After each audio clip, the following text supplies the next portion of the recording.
सियाराम। बोलो श्री गजानन गणेश भगवान की जय। गणपति बप्पा मोरया।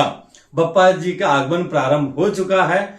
अब यह कि बेस्ट मुहूर्त, उत्तम मुहूर्त उनकी स्थापना करने की, पूजा करने की, उसके विषय में बहुत चर्चाएं हो रही हैं। तो मेरे भाई बहन, सबसे उत्तम मुहूर्त तो वही है जिस समय उनकी स्थापना होगी, पूजा होगी। आजकल आप जानते हैं कि पूरा कॉमर्शियल संसार हो चुका है, डिजिटल हो चुका है। तो जिसके मन में जो आता है वही जो है जय जय सियाराम बोलता जाता है। कौन किसी को रोकेगा और कौन किसी का सुनेगा। लेकिन हमें इन पचड़ों में नहीं पड़ना है। कुछ लोग चौघड़िया को महत्व देते हैं। अरे मेरे भाई बहन, चौघड़िया का महत्व यात्रा में है।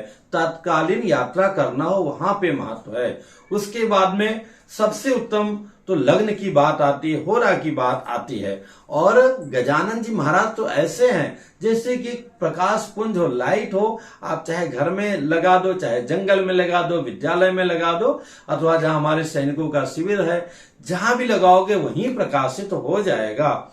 उसी प्रकार से जिस समय जहां पर भी गणेश जी की पूजा होगी, समस्त विघ्न वहीं नष्ट हो जाएंगे। तो इन पचड़ों में हमें नहीं पड़ना है। जितने भी संसार में विघ्न हैं, उन विघ्नों से करोड़ों करोड़ों गुना अधिक हमारे बप्पा शक्तिशाली हैं। रही बात मुहूर्त की, अगर हम देखते हैं तो मुहूर्त भी पर्याप्त मिल रहा है। कोई भी भद्रा, हालांकि भद्रा देवी भी उनको प्रणाम करेंगी, उनको मानेंगी, कोई उनसे वैर नहीं है, और भी प्रसन्न हो जाएंगी। तो इसलिए हमें इन दुविधा में नहीं पड़ना है। आप जितना भी देखते हैं, खास करके आजकल जो नेट देख करके लोग ज्यादा पगला जाते हैं, या उनके मन में आता है कि यही मुहूर्त हमारे लिए अच्छा है। और नेट वाले बंधुजन कैसे हैं, कितनों को तो मैं व्यक्तिगत जानता हूं और कितनों को हमारे मित्रों के माध्यम से पता चलता है। उनको धर्म कार्य से कुछ लेना देना नहीं है। कुछ भी खाना है, कुछ भी पीना है और कुछ भी बोलना है। आप नेट का जितना भी आप आलेख पढ़ते हैं, देखते हैं नीचे क्या लिखा रहता है, उसको क्या उद्घोषणा बोलते हैं अथवा डिक्लेरेशन या जो भी बोलते हैं।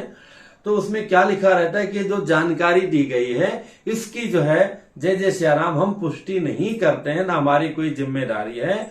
ये जो है धारणाओं के ऊपर लिखी गई, वही सारी बातें हर एक लेख में आप पा जाएंगे। तो इसलिए आप इन पचड़ों में न पड़े। अब हम मुहूर्त में अगर आते हैं तो एक दिन पहले ही हरतालिका व्रत है 18 तारीख को, और वो भी लगभग 4 बजे तक पूरे देश में। उसके पहले भी कहीं कहीं पर जो है चतुर्थी तिथि प्राप्त हो जाएगी। उस दिन भी जो है शिव पार्वती जी की पूजा होती है। तो जो है प्रथम पूज्य हमारे गजानन जी हैं, उनकी पूजा तो होती ही है।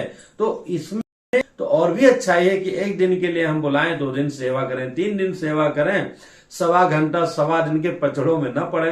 हमारे गजानन जी महाराज कोई घड़ी लेकर के नहीं बैठे हैं कि आपने सवा दिन कहा है, अगर 10 मिनट ज्यादा ले लेंगे या 1 घंटा ज्यादा ले लेंगे तो नाराज हो जाएंगे। तो इसलिए 18 तारीख को शाम से लेकर के हमको भी स्थापना कर सकते हैं। और संध्या वेला तो बहुत ही उत्तम माना गया है। और इस बार तो आप उस रूप में देखेंगे तो अंगारकी मिल रही है। गणेश चतुर्थी मंगलवार के दिन प्राप्त हो रही है, जो और भी अच्छा है।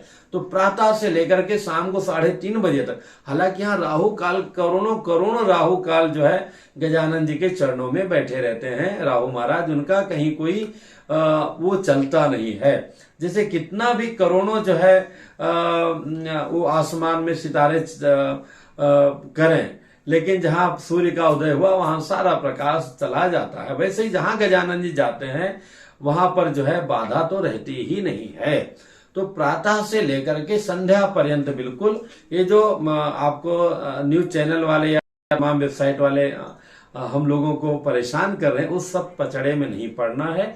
जब भी करें हम तन मन धन तीनों इन मन क्रम वचन से श्रद्धा विश्वास भक्ति पूर्वक करेंगे, बप्पा हमारे प्रसन्न हो जाएंगे। और मुहूर्त में भी देखा हूं कोई भद्रा उद्रा वैसा नहीं है। कहीं पे आप चौघड़िया मानते हैं, चौघड़िया मिल रही है, कहीं लग्न मानते हैं, लग्न मिल रहा है, कहीं होरा मानते हैं, होरा मिल रहा है, कहीं योग मिल रहा है, कहीं कर्ण मिल रहा है। हर चीज की प्रधानता होते हुए पूर्ण रूप से आनंदकारी है। इसलिए कोई भी दुविधा मन में न रखें।